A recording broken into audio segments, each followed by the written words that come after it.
আর তোফায়েল আহমেদ রাজ্জাক তাদেরকে উনি বলছে বুঝলি ওখানে চলে যাবি চিত্তসুতার আর একটা বললেন রাজেন্দ্র প্রসাদ অ্যাভিনিউ। এটা আব্বু শুনেছিলেন, তা আব্বু যেতে ওনাদের আলোচনাটা বন্ধ হয়ে যায়।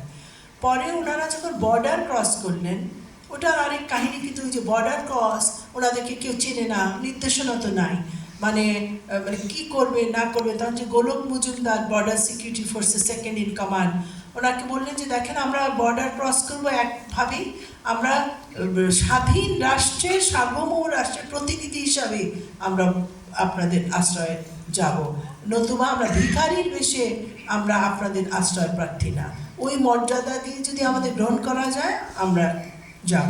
মানে ওই প্রারম্ভে উনি একটা সমতার একটা ক্ষেত্র সৃষ্টি করলেন ভারতের সাথে। তারপরে তখন তাজউদ্দিন আহমেদ বললেন যে আমি একটা শুনেছিলাম চিত্তসুতা রাজেন্দ্র প্রসাদ অ্যাভিনিউ একটু খুঁজে বের করা দরকার। আমি এটা আবার ক্রস চেক করেছিলাম বিএসএফ এর গোলক মজুমদারের সাথেও এবং বিএসএফ নিরাপত্তা অফিসার শরদিন্দু চট্টোপাধ্যায়ের কাছেও, আর ব্যারিস্টার আমির ইসলাম তো এটা লিখেছেন বইতেও, যে ওনারা হন্যে হয়ে রাজেন্দ্র প্রসাদ অ্যাভিনিউ খুঁজে খুঁজে বার করলো। 21 রাজেন্দ্র প্রসাদ অ্যাভিনিউ, ওটা ভারতীয় গোয়েন্দা বাহিনী রয়ের একটা হাউস, সেফ হাউস, এবং ওইখানে ওই শেখ ফজলুল হক মনিরা, মণি বাবু, সিরাজুল খান, কি সরোজ বাবু, এ ধরনের নাম দিয়ে, তোফায়েল আহমেদ, তপু বাবু, এরকম নাম দিয়ে ওনারা ওখানে তো আছেন। আর চিত্তসুতার 73-এ উনি বরিশাল থেকে উনি এমপি হয়েছিলেন আওয়ামী লীগের টিকিটে। এখন চিত্তসুতার কালীনাথ বৈদ্য, ওনারা ইন্টারেস্টিংলি ওই সময় কিন্তু ভারতীয় গোয়েন্দা বাহিনীতে হিন্দুত্ববাদীদের কিন্তু আরএসএস ঘরানার মানুষজন কিন্তু প্রবেশ করে। এটা আমি কিন্তু বিএসএফ এর ওনারাও কিন্তু বলছিলেন, মানে ভারতীয় প্রশাসনেরও তো অনেক লেভেল থাকে, এটা কিন্তু অনেকে এটা পছন্দও করছিল না। আর দক্ষিণপন্থী ওই রাইটিস্টরাও কিন্তু ওই সময় ঢুকছিল। এটা একটা আলাদা বন্দোবস্ত কেন, এটা কিন্তু খুব আমাদের জাতির জন্য খুব ভালো হয়নি ওই সময়। ওদের প্ল্যানটা ছিল, আমি আবারও ওই ডিক্লাসিফাইড ডকুমেন্ট এখন আপনারা নিজেরাই পাবেন, তো আপনারা দেখবেন স্টেট ডিপার্টমেন্টের সাথে ইন্ডিয়ার কি কথা হচ্ছিল। তখন ছিল যে পাকিস্তান ওনারা ভাঙবেন না, এটা কিন্তু ইন্ডিয়ারও ওটার প্ল্যানটা ছিল না। এক পাকিস্তান কাঠামোর মধ্যেই যদি ধরেন শেখ সাহেবের মতো একজন খুবই তার বিরাট ব্যক্তিত্ব, সুন্দর কথা বলেন, কিন্তু ফ্রেন্ডলি টু ভারত, এরকম যদি আসে তাহলে এটা রক্তক্ষয় হবে না, যুদ্ধ টুদ্ধ তো পরের কথা। এটা বেটার, ভারতের জন্য বেটার যে একটা ফ্রেন্ডলি একটা দুর্বল পাকিস্তান করা যাবে এটার মধ্যে দিয়ে। এগুলো কিন্তু আমি ভারতীয়দের লেখা দিয়ে কিন্তু পাচ্ছি, আপনারা জেএন দীক্ষিত, চন্দ্রশেখর দাশগুপ্ত, স্টেট ডিপার্টমেন্টের আলোচনাগুলো দেখলেই আপনি বুঝবেন। আর তখন আর এটা যদি পুরো পাকিস্তানটাকেই তারা কিন্তু তার নিয়ন্ত্রণে নিয়ে আসতে পারে বা প্রভাব বিস্তার করতে পারে। আর একটা যুদ্ধে কি হবে না হবে, ভারতের পাশে তো তখনও কিন্তু সোভিয়েত ইউনিয়ন আসে নাই, ভারতের দুই পাশে দুইটা শত্রু রাষ্ট্র, পাকিস্তান আর চায়না। হ্যাঁ বলছি, হ্যাঁ ওটাও আসছে। আর আরেকটা হচ্ছে তখন ধরেন আমরাই যখন বর্ডার ক্রস করলাম দেখলাম তখন ওই যে কংগ্রেস, নকশালাইট বামপন্থীদেরকে আবার তখন সরকাররা তখন তাদেরকে অ্যারেস্ট করছে, বন্দি করছে। এটা একটা ছিল যে ওটার দিকে চলে যেতে পারে অস্ত্রগুলো। আর মণিপুর, নাগাল্যান্ড, তারপরে আপনার ধরেন খালিস্তান, কাশ্মীর, এগুলো তখন ধরেন স্বাধীনতা ঘোষণা করে দিতে পারে। তাহলে এটা জন্য সবচেয়ে সেফ হবে পাকিস্তান কাঠামোর মধ্যে ভারতের প্রতি বন্ধুত্বপূর্ণ একটা সরকার রাখা। কিন্তু আপুরা জনগণের ভাষাটা শুনেছিলেন, জনগণ তো ওই মুহূর্তে স্বাধীনতার জন্য তো রেডি হয়ে গেল।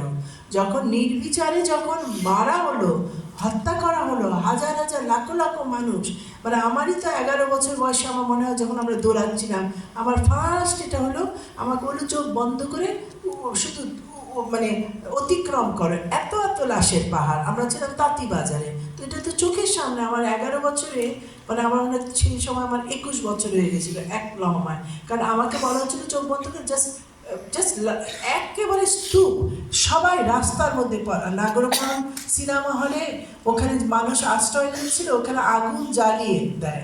তখন হাজার হাজার মানুষ যখন ওই বাচ্চা শিশু নিয়ে বার হয়ে আসে সিনেমা হল থেকে, নির্বিচারে গুলি, এবং অনেক ওই গুলি অবস্থায় আগুন আলা অবস্থা আমাদের বাসার, আমার খালার বাসার দেয়াল টেপকে ওখানে আশ্রয় নেয়। তো এটা তো চোখেই দেখা।